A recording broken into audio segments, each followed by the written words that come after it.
tâm pi sung mong nan giang in kanun nan mam nei ke Calvary to Gaza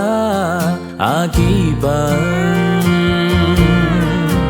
khúc đến su kín thu nghe ninh cất thum na hong ra tuần Giêsu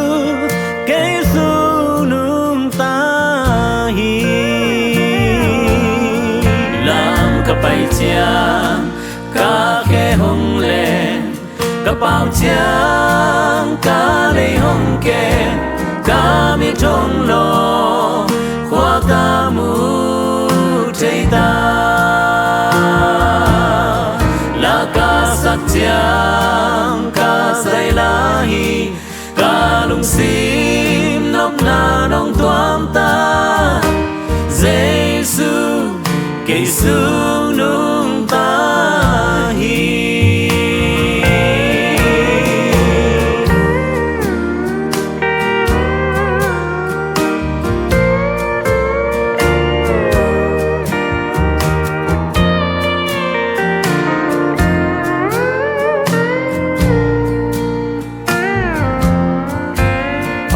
rằng quam sung hong nóc pi rè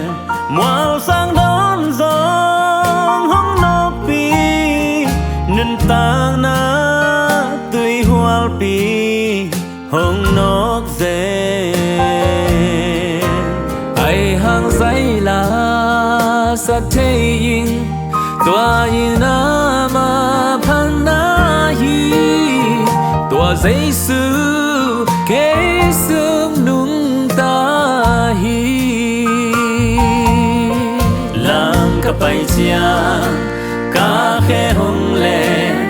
cả bao chiang cả lê hong kèm cả mi trong lòng qua cả mu thấy ta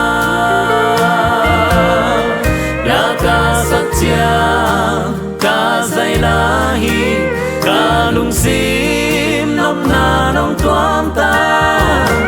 Giêsu cây xuống nung ta hi làm cả bay chiang cả khe hong lên cả bao chiang cả lê hong kèm cả mi trong lòng khoa ca mu thấy ta là ca sắc chiang ca dây la hi ca lung sim